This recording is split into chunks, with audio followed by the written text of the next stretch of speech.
Hello everybody and welcome back to another episode of Game Dev Tycoon. I've done a little bit of research and apparently we should have been able to move out of here by now, so I don't know what's going on there, but it seems like maybe the game is bugged out and we're not able to upgrade to the next level, which could be a problem in the long run. However, we are going to develop a new game. That's always the thing that we need to be doing, moving on to the next game. So we're going to be using our latest game engine. It's also going to be a large game. I don't have a name for it yet, however I thought that what we would try our luck at is an action RPG game. So we're going to mix those two topics together and we're going to make it a spy game as well. And we will put this out on the Play System 2, which we need to buy a license for. We can well and truly afford that about 100 times over. But we need a name for this, and so I'm going to call it Action Spy because I do not feel creative. Actually, let's call it Undercover. There we go. A slight moment of creativity appeared there. So yeah, that's everything checked correctly, I do believe, and we're going to be using 3D Graphics Mark IV. And Luke's boost is going to be very important in this. I think it's going to be ready in time for the second or third stage. So we're not going to use Luke in the beginning. However, for this being an action and an RPG game, I think we need to focus heavily on the gameplay, the engine to some extent, but not so much the story and quests. Maybe something like that. That looks decent, I think. And we're going to struggle really to... I just had an idea. Okay, so Luke is doing story and quests. So what happens when I click these on and off? Okay, they make no difference on the percentage of work that he's doing. That is fine. We want to add that in, and it now costs an extra 5,000. That's interesting. Okay, so the engine can't hold all of that at the moment, so we will probably get rid of mod support and maybe basic physics, or do it that way around. Maybe we can up the engine just a touch. No, okay, we'll go with that right there, and we'll drag down. Actually, I can't make up my mind. We'll drag it down a touch. Okay, so everything else will be supported. So who is going to do what? I'm going to put myself... Actually, no, we need to put Sergio on the engine. I'll put myself on gameplay. That pretty much puts me out for the rest of this. And then we'll have Dennis do the story and quests. Yeah, I think that's going to work. Okay, yeah, I'm pretty confident that will work, actually. Okay, so as always, we need to do a little bit of marketing. Let's put magazines and demos out there. So we've got one hype. That's not a lot. And look at those points all flying around the place. This game is going to be good. Actually, by the looks of it, it's going to be really good. We're up to 71 already. Okay, one thing I'd really like to know is how close Luke was to using his multiplier. I forgot to look because I was looking at the numbers at the top. But for this, what we want to do is, I think, focus on the level design, dialogues to some extent, and artificial intelligence as well. We're basically going for almost an even spread, but with some emphasis on the level design. Okay, so can we add AI companions? We can. I'm going to be overworked. What if I were to do AI? I'd be overworked, but then I'm doing two topics. So if we lowered the AI, I could pull that off, but then we wouldn't have AI companions, so I won't be doing that. What's the lowest we can... Actually, let's just leave it around there. So can Sergio do that? Yes, he can. So maybe Sergio's our guy, considering he's got tech. Who's going to do dialogues? Suzanne hasn't done anything yet. Can Dennis do that? So if we drag down that a little bit, then Dennis would be 100%. Okay, so that leaves... I think Suzanne is going to have to do the level design. Although ideally, Luke would be perfect for that. In fact, I'd rather put Luke on there so that we get, you know, a decent game going. And if he doesn't get to use his multiplier, right, I'm going to click, click, click, click, click. Yes, there we go. And now he's drinking his coffee while the multiplier goes down. And now he's drinking it again. I have no idea if that actually helped now. I didn't really see it do anything noticeably good. Well, that looked like a waste. Okay, so for the final stage here, what we want to do is kind of go for an even spread, I think, again. Maybe focus on the graphics and world design a touch more than sound. So all the things are selected over there on the right, so who is going to do what? Suzanne is going to have to do the world design, so we're going to have to bring that down a touch. Ah, look at this. This is going to be tricky. Oh no. See, even with 5 staff, we've kind of overworked everyone. Oh, wait a minute. Suzanne was doing 2 things. Okay, so let's put Suzanne back on there. So she's 100%. And I'm on that one, so I think that means Luke, 134, 153, 136. So I'm going to have to be overworked, basically. Okay, well, that's probably the best we're going to get. And just a thought, 14 and 23%, 14 and 23, add, add those together and you get around 37. And look, I'm 36% overworked, so it's a case of actually dividing it up perfectly even. So if we had a 6th team member, then we'd be able to do large games with that flexibility. We're going to go all out, I think. Should we go for a large booth? Why not? Actually, I'm not sure if it's going to be in time. We can always wait while we're developing our game. In fact, I'm going to do that. We're going to take the large booth. We are putting everything into this game. Okay, cool. And we're basically not going to do anything until G3 comes along. So I could just be sitting here waiting now. Wow, look at this score. We are absolutely killing it with this game. Although we do have 45 bugs. And here is the convention. So we're really heavily promoting Undercover. T in games at G3. Look at that. Almost 500,000 people came. Does that get us in the top 100? It does, 66th. So we have heavily invested into this game. We're just getting rid of those bugs. Look at the hype is incredible.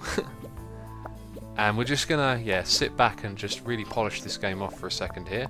Now we can use this multiplier again. And look at that, it's going to fill up to the 2nd stage, I think, as well. Okay, that looks like about all they're going to do. The hype started to go down, so that is the time to release it. A new record on both. The multipliers look good. Look at this, excellent. A couple of people have leveled up. Let's release the game. Salary increase, that is fine. Special training is now available.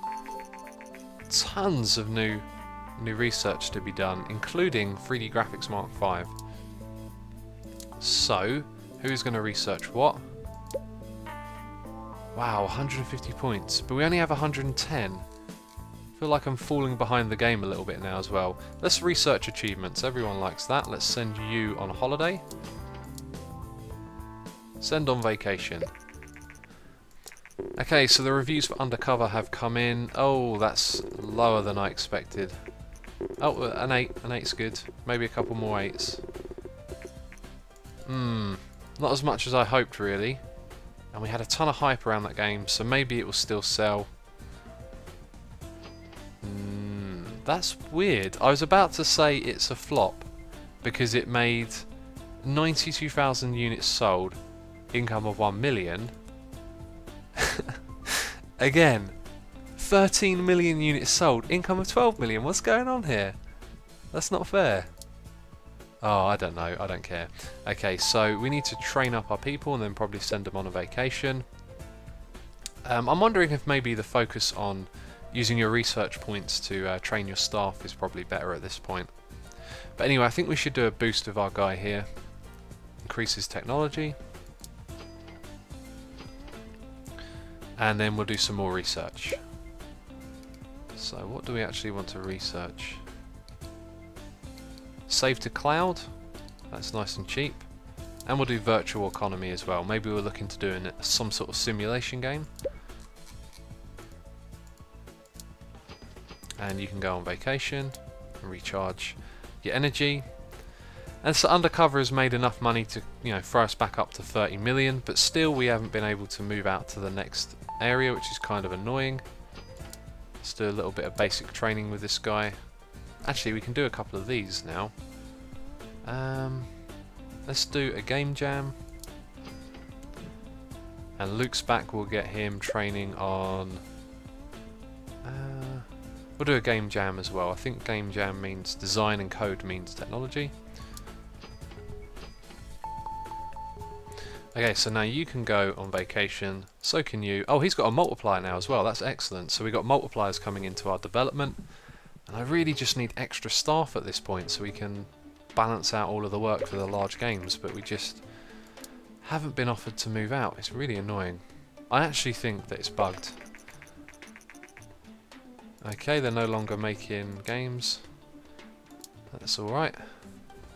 Okay, it's time to develop another game, and a thought just popped into my head. You can see here I've selected a medieval action adventure.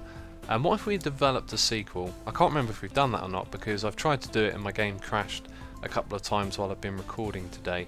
So have we made a medieval game before? I'm pretty sure we have. And it was Overboard, so we can make Overboard 2. And that was our... oh no, that was the second one after our big hit on the game thing. Okay, let's develop a sequel to that. I was thinking about making a medium game, but do you know what? I think we'll just go with large, because if we make a medium, we're probably going to fall behind. But we will make this an action adventure game, and it's going to be on the the M box. So yeah, basically the Xbox equivalent has come out. I must have clicked past the screen for that because I don't remember it telling me. But we're going to do that, and we're going to do this with our latest game engine, which is number 9. So yep, everything there looks good. And now we go into development. And so we've got our multipliers here, remember. So when Luke does his design thing, we're going to use the multiplier. That's really going to help. So for the first stage, we really want to put an emphasis on all of these things. Action, adventure, and gameplay. It's all the same thing, really. So what can we add to the engine? Can we add just mod support, but not basic physics? So we could put a slight emphasis on that, but I think it'd be a bit too much. So we'll just go with mod support. Okay, I think that works. So who's going to do what? Well, the gameplay should be done by Luke, I think. Yeah, and then Sergio will do the tech on the... okay, actually what we have at the moment looks pretty good. Let's see if we can get this 50-50 all the way around. Oh, actually it looks like they're all going to be doing 55 or more now that you look at it. Okay, anyway, let's put that back on like that. Okay, that looks alright. And now we're going to use Luke's multiplier. In fact, if we're going to use his multiplier, let's just give him a tad more focus than the other things. Okay, there we go. So let's click on that straight away. Stop drinking your coffee. Put down your orange mug. Ah, cool. Oh wow, I saw a 15 go up there. That appeared to have worked.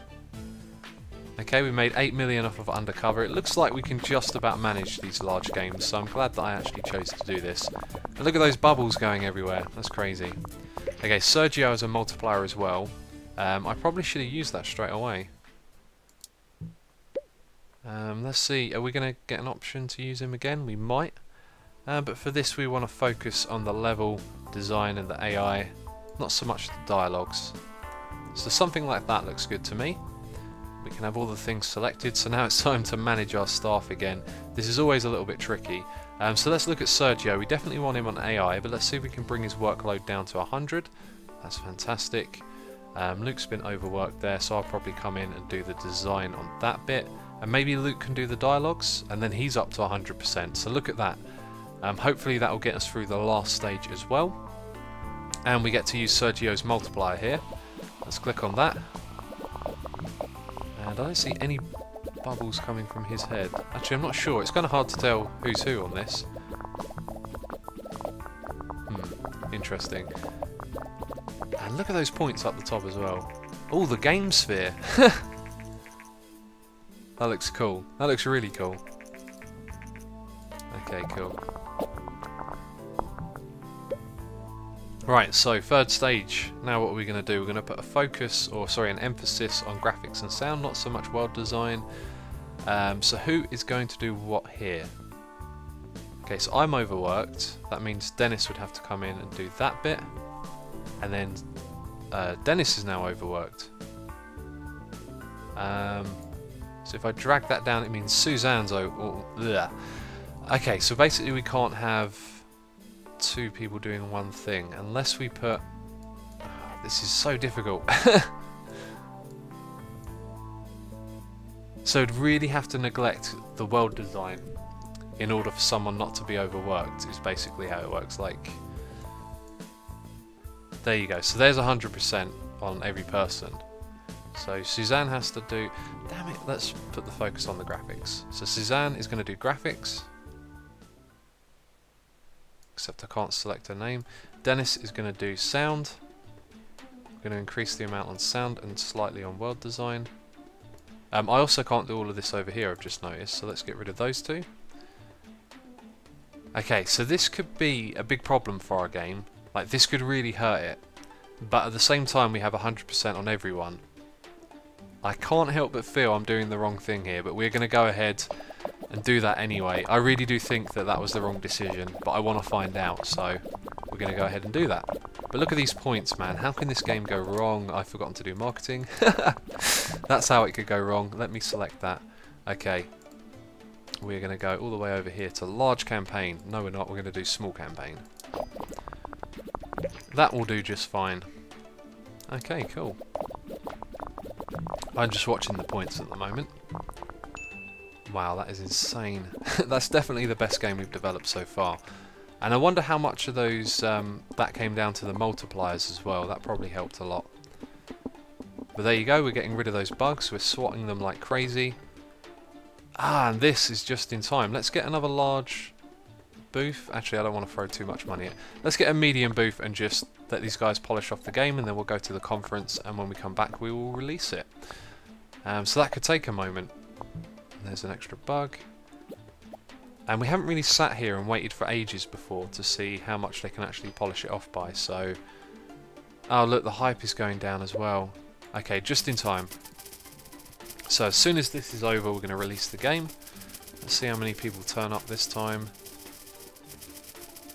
Okay, I think we had a bigger booth last time and 200,000 people turned up, and this time 300,000 people have turned up. Okay, no, we definitely had more than that. Maybe it was 500,000. We want to finish the game. The hype is very high. Okay, that's cool. A couple of people leveled up. Let's release that game. Okay, that's fine. So online play, skill trees, and stereoscopic 3D is now available. But we only have 100 research points, so we want to save up for Mark 3 on 3D, Mark 5 on 3D graphics, I think. Oh, I just feel like I'm falling behind here, and the reason why is because we need a bigger office, but, you know, more staff as well. Oh, I forgot to name it. Damn it, it's better than the name. Oh, look at that. Look at that, I got it totally right. So that decision I made at the end apparently was good, and I forgot to name it. I bet this will be like my biggest game yet, won't it? And it's called Game 21. Oh my. Oh my, look at those sales. Okay, right, so we're going to look at them in a split second. Okay, I'm not even going to read this. I'm so excited. Let's do some research. Let's get everyone... sorry, not research, training. Let's get everyone leveling up. And we'll just get everyone to do Don't Repeat Yourself, which is increasing their speed. Okay, okay. Yep. Right, we're not going to look... I'm not looking over there. Everyone on speed, come on. We want to make games faster. Yep. Actually, that was a milestone message. Didn't read it. We don't want to do research. We want to do training. And we're going to do Don't Repeat Yourself. So let's have a look. Oh my. 38 million we have now. Let's go and look at the sales. Look at that. 12 million. And we've only been selling it for 4 months. Excellent. That is a really good game. And it's called Game 21. Okay, yeah, another praise message. So, I really regret not just pushing on with this game before, you know, I've made all the right decisions, it's turned out to be quite easy in the later stages. But yeah, this little playthrough so far has been successful, however I'm still very much worried about why we're not upgrading to the next office level, so... so yeah, I'm going to end this episode a little bit shorter. I've recorded quite a few episodes today, I've recorded 5, and so I'm going to, you know, take all the feedback from the comments and then decide what we're going to do, and when this episode's out I'll then be recording the next ones. But there is one other thing that I wanted to look at. It was to do with research. I was just wondering if there's anything here that you would research to get the next level, sorry, the next office, but all of these are relative to the game. There's nothing there like when you can research like target audience and things like that, or multi-genre. So yeah, that's it for this episode. So thank you very much for watching, and I will catch you next time.